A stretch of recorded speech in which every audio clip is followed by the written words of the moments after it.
이태원 클럽 관련 코로나19 확진자가 100명을 넘어섰습니다.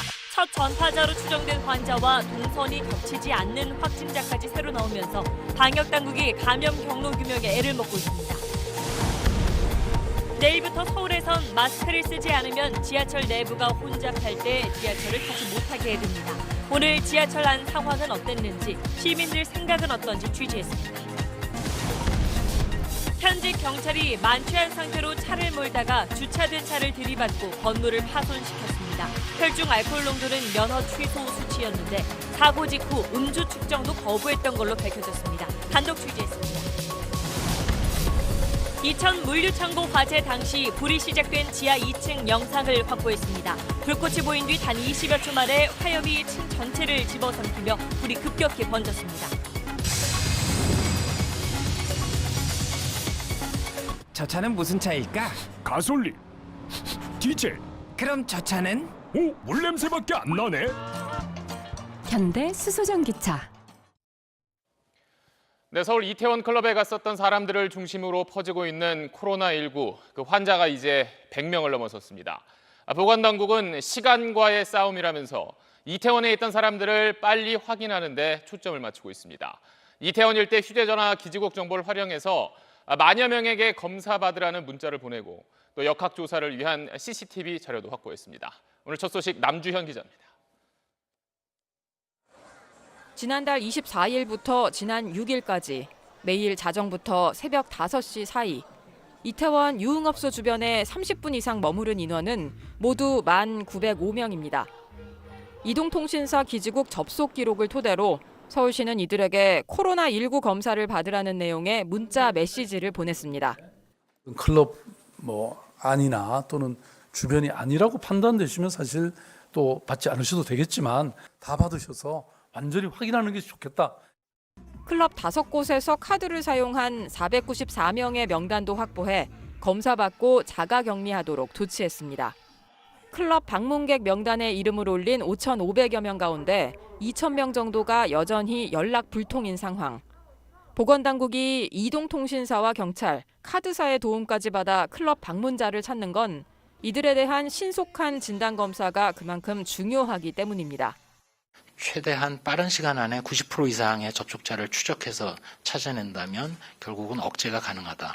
따라서 시간과의 싸움이기 때문에 지금까지 전국에서 이태원 클럽과 관련해 이뤄진 진단검사는 1,300건에 이릅니다. 보건당국은 검사 독려를 위해 실명 없이도 검사받을 수 있는 익명검사를 확대하고 처음 확진자가 나온 클럽 메이드 등에 대해서도 같은 방식으로 명단을 확보하는 방안을 추진 중입니다. 경찰도 이태원 일대 CCTV 자료를 확보해 추가 역학조사에 대비하고 있습니다. SBS 남주현입니다. 자, 그런데 또 하나 걱정스러운 건 지금까지 환자가 나오지 않았던 이태원의 또 다른 클럽에서 확진 판정을 받은 사람이 나왔다는 점입니다. 특히 그곳은 이태원에서도 규모가 가장 큰 클럽 가운데 하나로 주말에는 수천 명이 몰리는 곳입니다. 계속해서 김덕현 기자입니다. 서울 이태원의 유명 클럽 메이드입니다. 움직일 틈 없이 빽빽이 선 사람들이 음악 소리에 맞춰 몸을 흔들어댑니다. 지난 2일 새벽 이 클럽에 들른 20대 남성 A씨가 어제 확진 판정을 받았습니다. 이태원 클럽 관련 첫 확진자로 추정되는 용인 확진자가 1일 밤부터 2일 새벽 들른 클럽은 킹클럽을 포함해 모두 5곳인데 A씨가 방문한 클럽 메이드는 여기서 약 300m 정도 떨어져 있으며 두 사람의 동선은 겹치지 않았습니다. 확진자가 들렀던 이태원 클럽입니다. 클럽 안에서 마스크를 써야 한다는 안내문이 이렇게 비치돼 있지만 손님들로 뒤엉킨 내부는 사실상 무방비 상태였습니다. 안에서는 10중 8구 먹고 있다. 10명 중에 한두 명 마스크를 썼다. 사람이 몇백 명이 있다 보니까 굳이 버리시는 분들은 저희가 다 캐치를 해서 다시 쓰라고 하기가 너무 어려워요. 특히 이곳은 주말마다 수천 명이 몰리는 이태원의 유명 클럽으로 알려졌는데 주 이용객이 활동량이 많은 20, 30대인 만큼 대량 전파 가능성도 배제할 수 없습니다. 용인 환자가 간 적이 없는 다른 클럽을 갔다가 확진된 사례는 또 있습니다. 용산구 20대 남성은 지난 4일 밤 이태원의 클럽 형태인 피스틸 주점을 들렀다가 어제 확진 판정을 받았습니다. 이런 가운데 지난 7일 지인들과 홍대 주점을 들른 20대 남성도 확진 판정을 받았습니다. 이 남성은 집단 감염이 발생한 이태원을 가지 않은 것으로 알려져 이태원뿐만 아니라 홍대 부근 유흥시설 방역에도 비상이 걸렸습니다. SBS 김덕현입니다. 이태원 클럽에 갔던 걸 나흘 동안 숨기고 있던 한 공중보건의가 뒤늦게 확진 판정을 받았습니다. 그 사이 그 공중보건의가 진료한 사람이 30명이 넘는데 거듭 말씀드리지만 지금은 숨지 말고 빨리 검사를 받는 게 모두를 위하는 일입니다. 임태우 기자입니다. 전북 김제시 백구 보건지소에 세워진 선별진료소에 긴 행렬이 늘어섰습니다. 이곳 지소에서 근무하던 33살 공중보건의가 확진 판정을 받자 마을 주민들이 검사를 받으러 몰린 겁니다. 꿀집지근해서 한번 받아볼까 하고 왔어요. 간호사만 만났다. 이 보건의는 지난 5일 새벽 서울 이태원 클럽과 술집을 다녀왔습니다. 이튿날 김제 선별진료소에서 근무했고 7일과 8일, 11일에는 백구 보건지소에서 환자들을 진료했습니다. 보건당국이 8일부터 잦은 신고 문자를 발송했지만 11일 저녁에서야 검사를 받았습니다. 강도 높은 사회적 거리두기가 끝나지 않은 시점에서 클럽을 다녀온 데다 또 나흘이나 그 사실을 숨기고 환자들을 봤던 겁니다. 그동안에 대략 30여 명 정도를 진료를 한 걸로 돼 있는데요. 또 동행을 하신 분들도 있을 수 있기 때문에 전북도는 해당 보건의에 대해 법적 책임을 물을지를 검토하고 있습니다. 부산에서도 이태원 클럽을 방문한 20대 남성이 양성 판정을 받아 클럽 관련 확진자가 2명으로 늘었습니다. 지난 2일 이태원 클럽을 방문한 이 남성은 이튿날부터 8일간 부산 해운대구와 북구에 수족관과 식당, 커피숍 등을 다닌 것으로 조사됐습니다. 부산시는 접촉자 확인과 함께 2차 감염을 막기 위해 클럽 형태의 유흥시설 71곳에 집합금지 행정명령을 내렸습니다. SBS 임태우입니다. 어제도 전해드렸듯이 내일부터 마스크를 쓰지 않으면 지하철을 타지 못할 수도 있습니다. 항상 그런 건 아니고 이렇게 전동차 안에서 옆 사람과 어깨가 살짝 닿은 상태로 스마트폰 볼 수 있을 정도. 이거를 지하철 혼잡도가 150%라고 보는데 이거보다 사람이 많은 때에는 마스크 없이 아예 개찰구를 통과할 수 없습니다. 학생들 등교에 맞춰 혹시나 지하철에서 코로나 퍼지는 거 막자는 취지인데 저희 취재진이 시민들 생각을 들어봤습니다. 손형한 기자입니다. 출근길 승객들로 붐비는 서울 지하철 2호선 당산역입니다. 내일부터 혼잡한 지하철 마스크 착용이 의무화되지만 마스크 없이 열차에 탄 승객이 보입니다. 전동차에 오르기 직전 마스크를 꺼내 쓰는 사람도 많습니다. 처음엔 쳐다보고 고개만 돌리고 있죠. 고개만 돌리고 있는 마스크 쓰는 게 당연한 거죠. 출퇴근 시간에 지하철 상황, 저희 취재진이 홍대와 사당역을 가봤는데 마스크를 쓰지 않는 시민 어렵지 않게 찾아볼 수 있었습니다. 지난주 생활 속 거리두기 시행 이후 마스크 착용이 좀 느슨해졌다는 지적입니다.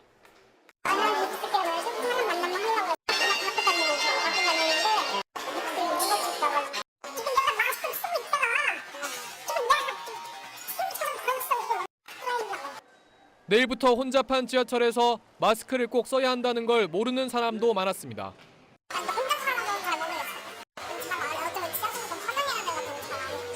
아침 저녁 지하철과 버스라는 좁고 밀폐된 공간을 이용해야만 하는 시민들은 불안합니다. 상대방을 위해서 나를 위해서 산 게 아니라 내 뱃살을 위해서 살아야지. 출퇴근 시간 외에 하루 종일 대중교통 이용할 시에는 꼭 마스크를 착용하게 하는 것은 당연하다고 생각합니다. 이태원 클럽 탓에 밀집 공간에 대한 우려가 커진 상황. 출퇴근과 등하교 안전에 대한 조금 더 정교한 대책이 필요하다는 게 시민들의 생각입니다. SBS 손형환입니다. 그럼 조동찬 의학 전문 기자와 이 내용 조금 더 이야기를 해보겠습니다. 지금까지 주로 확진자가 나왔던 곳이 아닌 그러니까 이태원의 또 다른 클럽에서 오늘 확진자가 나온 건데 여기가 규모도 크다고 그러고요. 이건 어떻게 봐야 될까요? 네, 지금까지 확인된 이태원 집단 감염자 수는 107명인데 네. 첫 확진 환자의 뒤를 쫓아가며 밝혀낸 것이죠. 첫 확진 환자가 어디서 감염됐는지 여전히 밝혀지지 않았고요. 그러던 와중에 첫 확진 환자와 동선이 겹치지 않은 그래서 어디서 감염됐는지 알 수 없는 환자들이 또 확인된 겁니다. 이번 사례는 숨어있던 지역사회 감염자 1명, 또 또는 여러 명이 이태원 집단 감염을 통해 비로소 드러난 겁니다. 그러니까 지금까지 이제 확인된 것만 107명이라고 했는데 이게 40일 뒤면은 6,500명까지 늘 수도 있다고 감염학회 이사장이 이야기를 했어요. 이건 어떻게 봐야 되나요? 네, 코로나19의 평균 잠복기가 5일, 아무런 조치를 하지 않았을 때 환자 한 명이 평균 3명을 감염시키는 걸 기준으로 하면 40일 후 6,500명으로 계산됩니다. 네. 변수가 있는데요. 철저한 방역, 사회적 거리 두기는 이 숫자를 크게 줄게 합니다. 반면 초기 전파 환자가 한 명이 아니라 여러 명이면 환자 수는 많이 늘어날 겁니다. 결국 숨어있는 감염자를 잘 찾아내서 사회적 거리를 유지하게 하는 게 중요합니다. 그런데 지금 이번에 이제 젊은 층이 좀 많다 보니까 증상이 없는 사람도 있고 그래서 자기가 이제 모르는 경우도 많을 거란 말이에요. 그런데 그런 숨어 있는 감염자는 어떻게 찾아낼 수 있을까요? 네, 제가 미국 내과학회지 논문을 들고 나왔는데 네. 무증상 전파가 코로나19 방역의 아킬레스건이라는 내용입니다. 네. 무증상 환자의 침방울에도 바이러스 양이 많고 활동성이 강해서 전염력이 높기 때문입니다. 유증상자를 대상으로 하는 현 검역 방식으로는 숨어있는 감염자를 찾을 수 없고 또 젊은 층일수록 무증상 비율이 높아서 방역 당국의 고민이 깊습니다. 네. 연구팀은요, 숨어있는 환자를 찾으려면 광범위하게 진단 검사를 해야 하고 사회적 거리 두기를 완화하더라도 사람이 모이는 곳에서는 마스크를 착용해야 한다고 강조하고 있습니다. 알겠습니다. 조동찬 의학 전문 기자 이야기해봤습니다. 자, 쭉 보신 대로 이번 일은 검사 대상이 워낙 많고 또 당국의 하루 검사 건수도 많다 보니까 이런 일도 있었습니다. 이태원 클럽에 갔던 한 사람이 스스로 보건소에 가서 검사를 받았는데 검사 내용이 적힌 서류와 검체가 다 사라진 겁니다. 이 내용은 민경호 기자가 취재했습니다. 서울 구로구에 사는 20대 남성 A씨는 지난 3일 친구와 이태원 킹클럽을 찾았습니다. 이후 별다른 증상은 없었지만 어제 용산구 보건소를 방문해 코로나19 검사를 받았습니다. 무증상임에도 그래도 확실히 증상 판정을 받고 활동을 하고 싶어서. 함께 검사받은 친구는 오늘 아침 음성이란 연락을 받았지만 A씨는 아무 연락을 받지 못해 보건소에 문의했더니 황당한 답변을 들었습니다. 검사 내용이 적힌 서류는 물론 채취한 검체까지 잃어버렸단 겁니다. 검사지가 못 찾겠다고 다시 또 좀 이따가 찾아보고 전화 주겠다 했는데 다 주셔도 못 찾으시겠대요. A씨는 보건소가 검진자 이름을 혼동하는 등 검사 때부터 어수선했다고 전했습니다. 친구한테 얘기를 들어보니까 제 이름을 불렀다는 거예요. 친구는 아니라고 하고 자기 본인 이름 대면서 이제 다시 검사를 받고. 용산구 보건소는 A씨에게 거주지인 구로구 보건소에 가면 다시 검사를 해줄 거라고 했는데 막상 구로구 보건소에 갔더니 딴소리를 했습니다. 연락 받은 적이 없고 점심시간이 1시 반까지인데 1시 반 이후로는 지금 인원이 다 차서 못 받는다. 두 차례 헛걸음을 한 A씨는 오늘 저녁에야 다시 용산구 보건소를 찾아 검사를 받았습니다. 평소보다 굉장히 좀 많은 분들이 검사를 받으러 오십니다. 지금 약 한 16배 이상 오시는 거고요. 그래 확인해 보니까 그게 분실됐던 걸로 이렇게 이제 확인이 됐습니다. 이태원 클럽발 확진자가 늘면서 검사 건수도 다시 폭증하는 상황. 가능한 빨리 많은 사람을 검사하는 게 중요하지만 공백이 생기지 않도록 세심한 주의도 필요한 상황입니다. SBS 민경호입니다. 코로나19 긴급 재난지원금을 카드 포인트로 받길 원하는 사람들은 어제부터 온라인으로 신청할 수 있었습니다. 그런데 그거 신청하다가 실수로 기부했다는 사람들이 꽤 있었습니다. 또 일단 그걸 신청하면 당일에만 취소할 수 있는 것도 불만이 많았는데 정부가 대책을 마련하기로 했습니다. 그 내용 유덕희 기자가 전하겠습니다. 온라인에서 긴급 재난지원금을 신청하면 마지막 과정에 지원 금액과 함께 기부 선택 항목이 나옵니다. 개인정보 제공 동의 항목처럼 느껴졌다거나 별 생각 없이 해당 항목을 선택해 의도치 않게 기부를 한 경우가 잇따랐습니다. 재난지원금 기부에 동참하겠습니까? 라는 사항에 대해서도 당연히 개인정보 동의인 줄 알고 동의로 체크를 해서 일단 기부 신청을 하면 당일 저녁까지만 취소가 가능한 것도 불만을 샀습니다. 신청이 잘못되었다고 당일만 그렇게 가능하다라고 하니까 억울한 입장이에요. 카드업계는 정부의 가이드라인이 혼란을 부추겼다고 말합니다. 신청자의 혼동이 예상돼 재난지원금 신청과 기부 화면을 분리해야 한다는 의견을 냈지만 받아들여지지 않았다는 겁니다. 행정안전부는 지원금 신청과 기부를 한 화면에 구성한 건 트래픽 증가로 인한 시스템 부하를 줄이기 위한 것이라고 해명했습니다. 불만이 커지자 행안부는 실수 기부를 방지할 장치를 마련하기로 했습니다. 전액 기부를 선택하면 팝업창 등을 통해 재차 확인할 수 있게 하고 기부하지 않은 메뉴를 별도로 만들겠다는 겁니다. 또 실수로 기부한 걸 당일 취소하지 못해도 나중에 주민센터 등을 통해 수정할 수 있도록 하겠다고 밝혔습니다. SBS 유덕기입니다. 계속해서 코로나19 다른 나라 소식 이어가겠습니다. 먼저 지도자들이 마스크를 쓰지 않고 있는 두 나라, 중국과 미국부터 차례로 살펴보겠습니다. 먼저 중국은 최근 곳곳에서 다시 확진 환자가 나오고 있다는 점이 걱정입니다. 이런 시기에 시진핑 주석이 마스크를 쓰지 않고 현지 시찰에 나섰습니다. 이게 어떤 의미인지 베이징 정성엽 특파원이 전해왔습니다. 39일 만에 확진자 6명이 잇따라 발생한 우한시는 특단의 조치를 시작했습니다. 1,100만 명 우한 시민 전원을 상대로 코로나 진단 검사를 열흘 안에 마치겠다는 겁니다.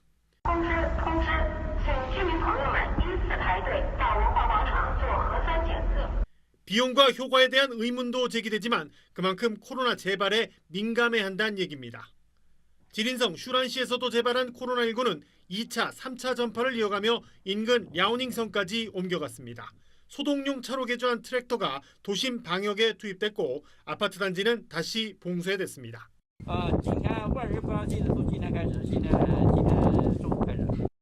코로나 종식 선언을 기대했다 예상치 못한 지역별 감염이 확산하자 중국 사회엔 2차 재유행에 대한 불안이 고개를 들기 시작했습니다.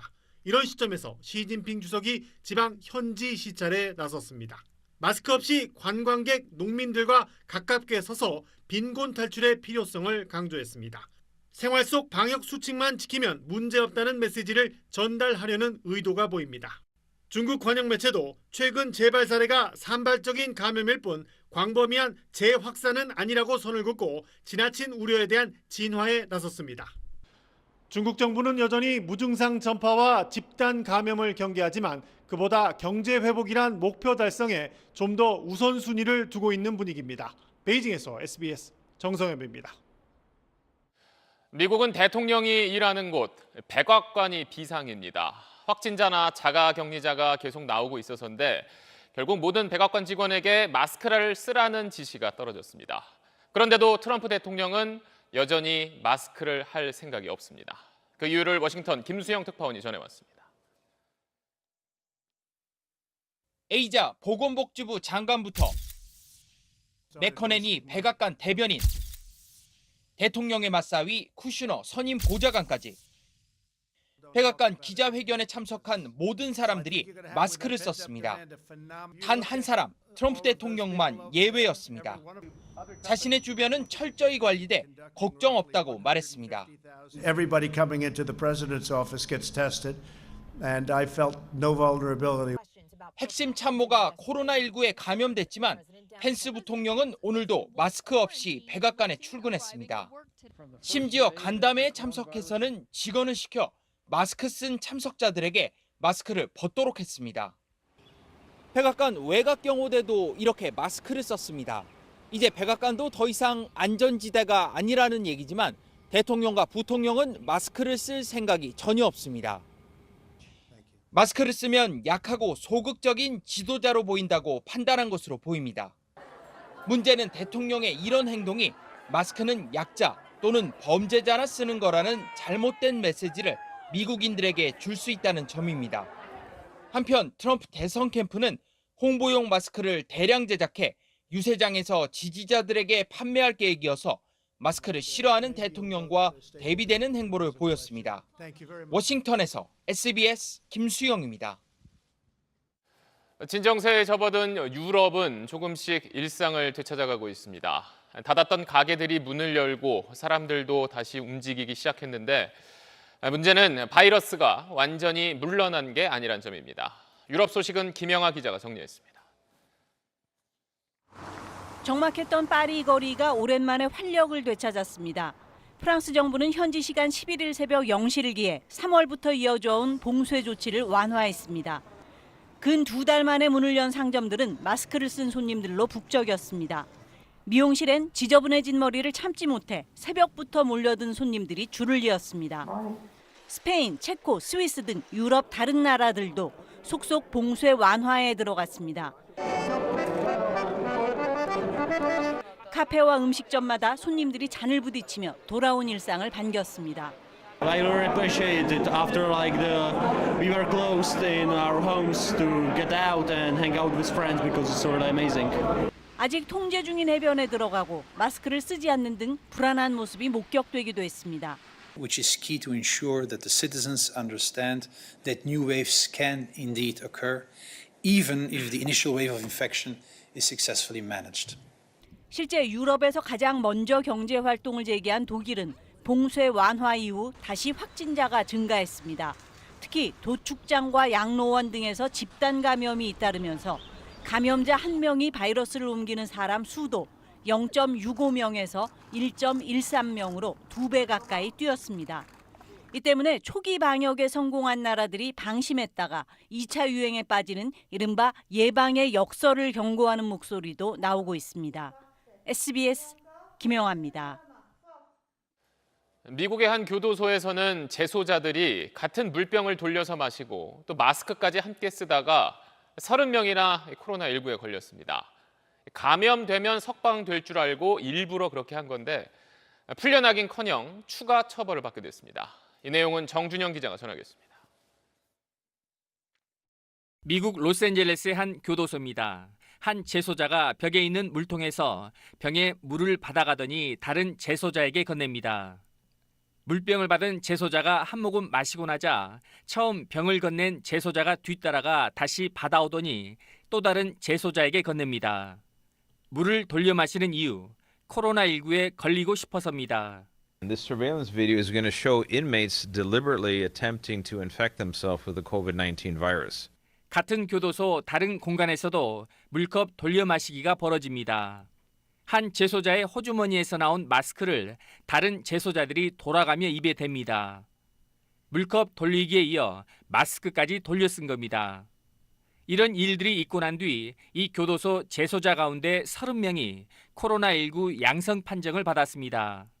Somehow there was some mistaken belief among the inmate population that if they tested positive and somehow release more inmates out of our jail environment. And that's not going to happen.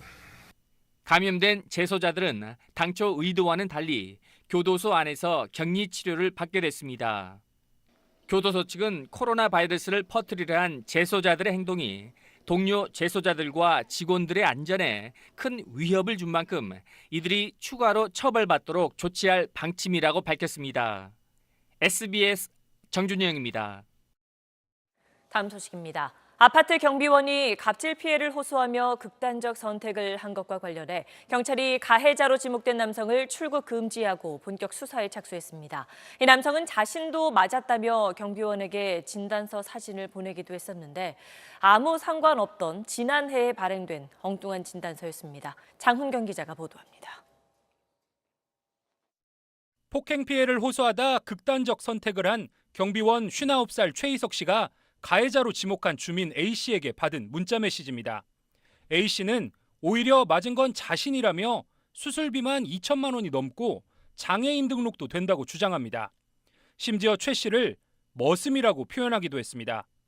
최 씨에게 진단서 사진도 보냈는데 최 씨 때문에 다쳐서 발급받은 진단서가 아니라 지난해 교통사고로 발급받은 진단서였습니다.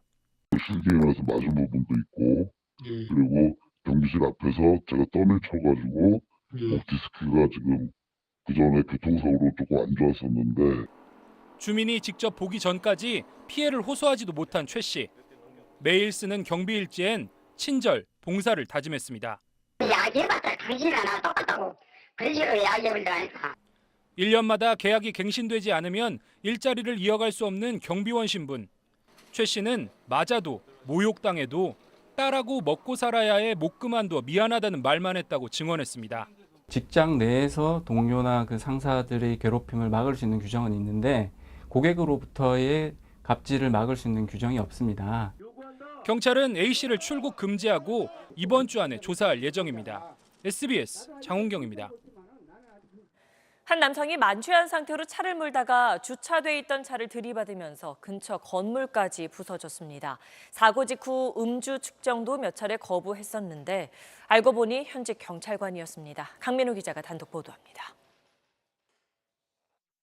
토요일인 지난 9일 새벽 한 SUV 차량이 인도에 주차된 승합차 뒷부분을 그대로 들이받습니다.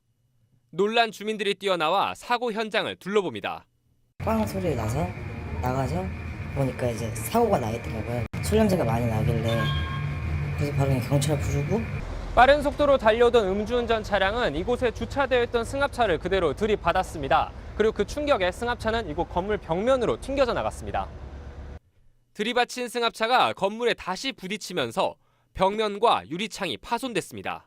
차가 박은 것 같다고 큰일 났다고 빨리 오라 해서 왔는데 와보니까 기가 막힌 거죠. 뭐 어떻게 이런 일이 처음이니까. 음주운전자는 경찰대학에 파견 중이던 현직 경찰관 박모 경장이었습니다. 조사 결과 박 경장의 당시 혈중 알코올 농도는 0.098%, 면허 취소 수치였습니다. 박 경장은 사고 직후 경찰의 음주 측정을 2차례 거부한 것으로 확인됐습니다. 경찰 오고 나니까 이제 측정 거부하고 계속 그래서 앞에서 그냥 계속 기다리다가 계속 편의점 가서 물 계속 사다 계속 물 마시고.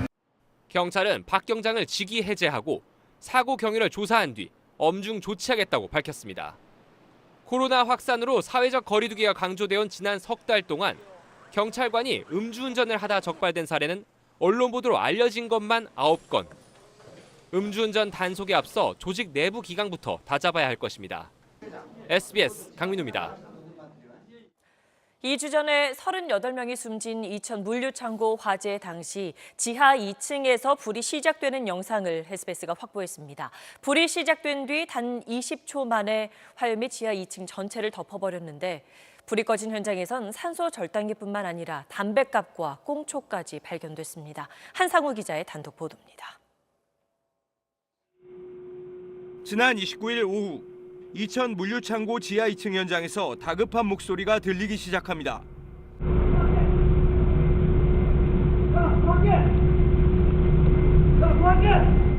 잠시 뒤 한 남성이 뛰어나오며 119 신고를 재촉합니다.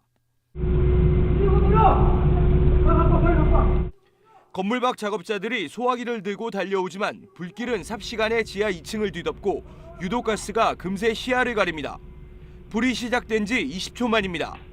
우레탄 폼 부분에 어딘가에 이제 불이 붙으면서 그게 어찌됐든 간에 벽면을 타고 천정면으로 먼저 올라갔고 그래서 천정면을 타고 이제 쭉 우레탄이 이제 타 내려가면서 빠르게 연소된 상황, 이런 상황으로 볼 수 있을 것 같아요. 감식에 동참한 소방당국은 현장에서 산소 절단기와 토우치, 아크 용접기 등 발화기기와 함께 담뱃갑과 담배꽁초까지 발견됐다고 화재 보고서에 기록했습니다. 유증기가 발생하는 우레탄 폼 작업 현장에서 불꽃이 튀는 작업에 흡연 가능성까지 발견된 겁니다. 실제로 당시 지하 2층에선 우레탄 폼 희석과 엘리베이터 설치, 일종의 공기통로인 덕트 설치 작업이 동시에 벌어졌습니다.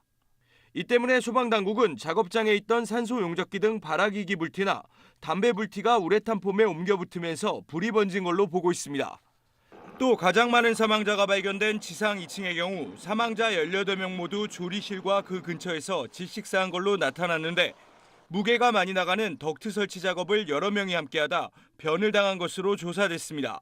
SBS 한상우입니다. 이천 화재 현장에선 오늘 4차 합동 감식이 있었습니다. 감식에 앞서서 경찰은 통제선을 열고 유족들을 창고 바로 앞까지 갈 수 있도록 했습니다. 사고 현장을 마주한 유족들은 눈물을 쏟았습니다. 박재현 기자입니다. 4차 합동 감식을 앞두고 참사 현장인 창고 앞에 모인 희생자 유족 30여 명. 다시 찾은 현장이지만 참상을 앞에 두고 서로 위로했습니다. 유족들은 합동 감식 참여를 요청했지만 안전 등을 이유로 경찰은 받아들이지 않았고 대신 통제선을 열어 화재 현장 앞까지 유족들을 안내했습니다. 사고 2주 만에 처음으로 마주한 화재 현장. 유족들은 참았던 눈물을 쏟아냈습니다. 손목에 있는 시계가 멈췄었어. 35분에. 움직일 수 없었나 봐. 움직일 수 없었나 봐. 숨진 남편이 타던 차량을 발견한 유족은 이곳저곳을 만져봅니다. 오늘 4차 합동감식엔 경찰과 국립과학수사연구원 10여 명이 참여해 2시간 동안 지하부 발화지점 부근을 집중 감식했습니다. 지하부 각 출입구 형태를 확인하고 그 출입구를 포함한 지하부에서 불이 어떻게 움직였는지 화재 패턴을 화재와 관련해 63명을 조사한 경찰은 최근 발주처와 시공사 등 공사 관계자를 입건한 것으로 전해졌습니다. SBS 박재현입니다. 한 60대 남성이 방화 신고를 받고 출동한 소방차를 향해서 불붙은 나무를 던지는 일이 있었습니다. 여기에 맞은 소방대원이 화상을 입었고 경찰은 이 남성에 대해 구속영장을 신청하기로 했습니다. 유소환 기자입니다. 긴급 출동한 소방차가 중앙선을 넘으려는 순간 공사장 앞에서 불붙은 나무 막대기를 든 남성이 공사 관계자와 승강이를 벌이고 있습니다. 소방차가 다가오자 불붙은 나무를 치켜든 남성이 소방차로 돌진했고 공사 관계자들과 차 안에서 뛰쳐나온 소방대원이 남성을 제지합니다. 공사장 횃불 같이 이렇게 들고 거기 들어가려고 했어요. 그때 이제 소방차 오고 방화범이 소방차 불 지르라고 앞에 운전석인데 이렇게 불 지르라고 하고. 어제 낮 2시쯤 한 남성이 광명역 주변 화단에 불을 지른다는 신고가 접수됐습니다. 소방대가 출동해 바로 불을 껐지만 방화 용의자는 사라진 뒤였습니다. 불이 붙었던 나무는 이렇게 껍질이 벗겨진 채 앙상하게 가지만 남아있는 상태입니다. 2시간 뒤 같은 장소에서 같은 남성이 다시 불을 질렀다는 신고가 접수됐습니다. 용의자는 소방차가 출동하자 불이 붙은 나무 막대기를 들고 달아났는데 계속 쫓아가자 소방차 운전석에 열린 창문 안으로 불붙은 나무를 집어던졌습니다. 운전석에 있던 소방대원이 이 나무에 맞아 팔에 2도 화상을 입었고 차량 내부도 일부 탔습니다. 경찰은 60대 남성을 붙잡아 범행 동기를 조사 중인데 방화와 특수공무 집행방해 치상 혐의로 구속영장을 신청할 방침입니다. SBS 유수환입니다. 집단 성폭행을 비롯한 성범죄를 저지른 혐의로 재판에 넘겨진 가수 정준영 또 최종훈 씨가 2심에서 모두 형량이 1심보다 줄었습니다. 피해자와 합의했거나 또 반성한 점을 참작했다는 게 재판부 설명입니다. 원종진 기자입니다. 술에 취해 의식이 없는 여성을 집단 성폭행한 혐의 등으로 기소돼 1심에서 각각 징역 6년과 5년을 선고받은 가수 정준영과 최종훈 씨. 2심 재판부는 오늘 정 씨에게 징역 5년, 최 씨에게 징역 2년 6월을 선고했습니다. 정 씨는 1심보다 1년, 최 씨는 1심보다 절반이 줄어든 겁니다. 재판부는 정 씨가 피해자들과 합의하지 못했지만 진지하게 반성하는 점을 고려했다고 밝혔습니다. 최 씨는 일부 피해자와 합의했지만 공소사실 자체를 인정하지 않아 반성하고 있다고 보기 어렵다고 했습니다. 합의를 고려해 최 씨의 형량은 반으로 줄였지만 반성하지 않고 있다고 판단해 집행유예가 아닌 실형을 선고한 걸로 보입니다. 과거 피해자 합의를 이유로 집행유예를 선고하던 전례에 비하면 나아졌지만 감형이 지나치게 후하다는 비판은 여전합니다. 최 씨의 경우 공소사실을 부인하는데도 일부 피해자와 합의했다는 이유로 판사가 깎아줄 수 있는 형기의 최대치를 감형받았기 때문입니다. 피해자와 합의하지 못한 정 씨는 재판부에 제출한 반성문이 감형 근거가 됐습니다. 재판부는 함께 기소된 유명 가수의 오빠 권모 씨에겐 1심과 같은 징역 4년을, 또 다른 두 피고인에겐 각각 징역 4년과 징역 8월의 집행유예 2년을 선고했습니다. SBS 원종진입니다. 자, 불법 촬영 같은 성범죄에 대한 국민적 분노가 큰데도 그와 비교해서 처벌 수위가 낮다는 지적은 계속 이어지고 있습니다. 저희 데이터 저널리즘 팀 마부작팀이 최근 2년 동안 이 불법 촬영 관련 법원의 판결과 검찰 수사를 분석해봤습니다. 심영구 기자, 배정훈 기자가 차례로 전해드리겠습니다.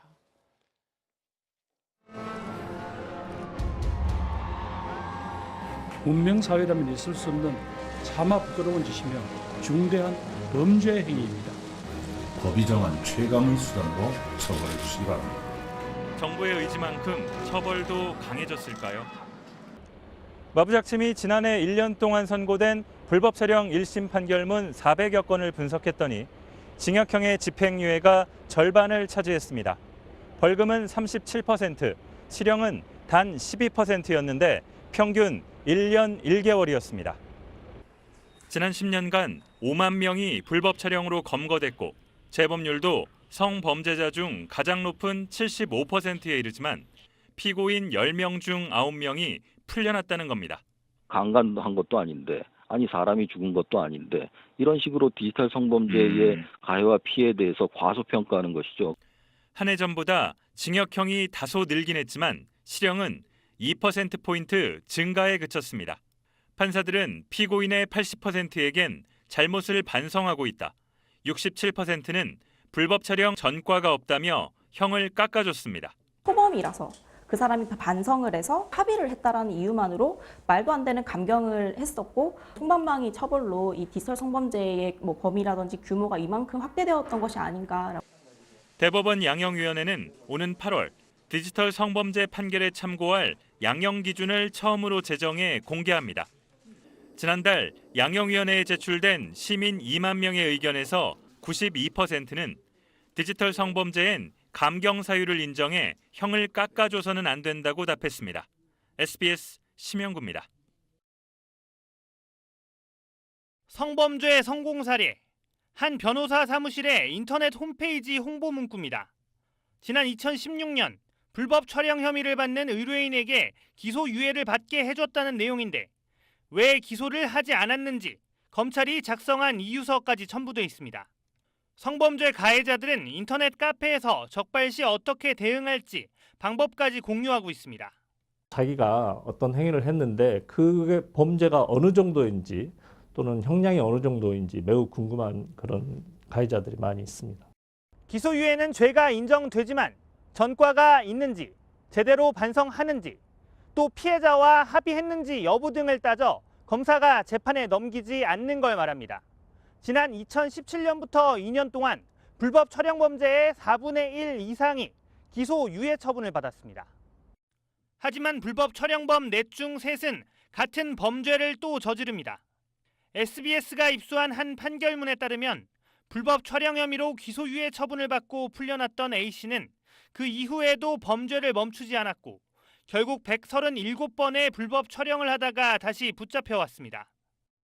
이게 별로 실효성이 없다는 거잖아요. 이 사건의 심각성을 알고 사건을 바라보게 된다면 좀 더 신중하게 처리하시지 않을까 싶습니다. 검찰은 불법 촬영을 더 엄중하게 처리하겠다며 2년 전 처리 지침을 강화했지만 아직 그 변화를 체감하기는 어렵습니다. SBS 배정훈입니다. 이번 총선에서 낙선한 미래통합당 민경욱 의원이 투표 조작서를 주장하며 내놓은 비례대표 투표용지가 일선 선거관리위원회에서 유출된 걸로 드러났습니다. 선관위는 투표용지가 도난당한 걸로 보고 검찰에 수사를 의뢰했습니다. 김민정 기자의 보도입니다. 어제 국회의원회관에서 미래통합당 민경욱 의원은 4.15 총선 투표 조작서를 주장하며 비례대표 투표용지 6장을 공개했습니다. 사전투표 용지들이 담겨져 있는 사전투표 용지 투표함에서 발견된 일련 번호가 붙어있는 당일 투표지입니다. 사전투표 용지는 그때그때 출력해 나눠주기 때문에 여분이 생길 수 없다며 자신이 사전투표 용지를 입수한 것 자체가 조작의 증거라고 주장했습니다. 하지만 중앙선관위 조사 결과 민 의원이 입수한 투표용지 6장은 사전투표가 아니라 총선 당일 본투표 뒤 남은 용지였습니다.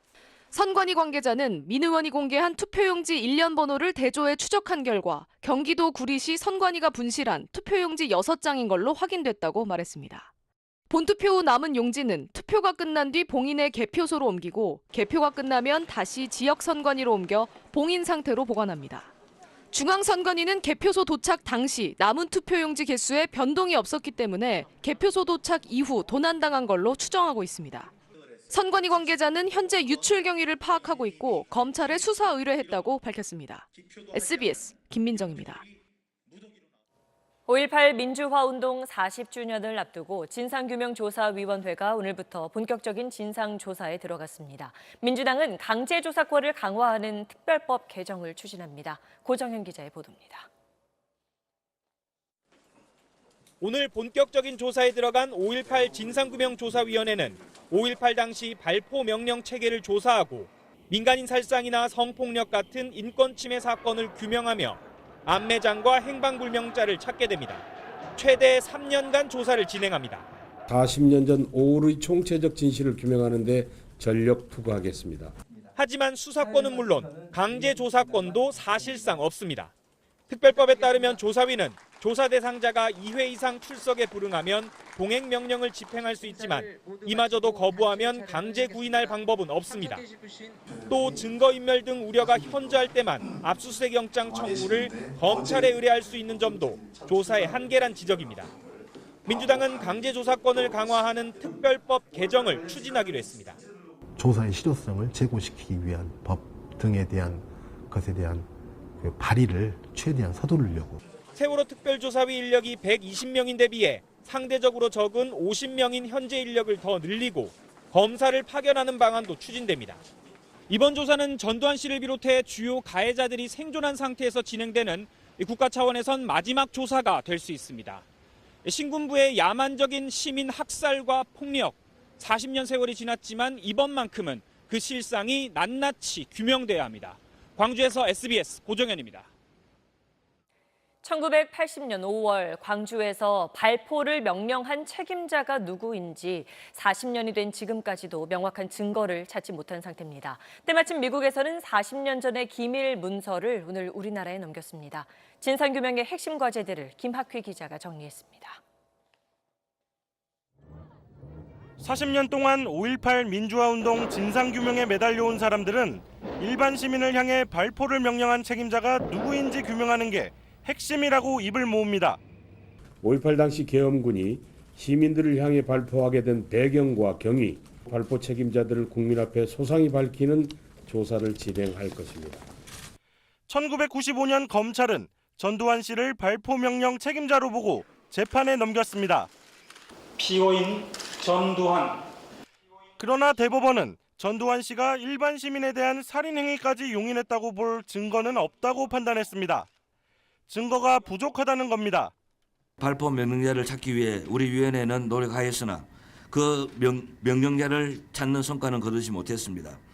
공식 행방불명자 84명 외에 242명 인정받지 못한 실종자들에 대한 조사와 각종 안매장 의혹도 규명해야 합니다. 형제, 자매, 엄마, 아버지 이런 분들이 어떻게 돌아가셨고 지금 어디에 매장되어 있는지. 여기에 1988년 국회 청문회를 대비해 신군부가 진실을 왜곡, 조작하려 했다는 의혹도 규명해야 할 과제입니다. 지금도 끊이지 않는 망언들의 뿌리를 밝히고 단죄하는 일과도 연결됩니다. 때마침 미 국무부도 비밀 해제된 5.18 관련 기밀 문건 43건을 우리 정부에 제공했습니다.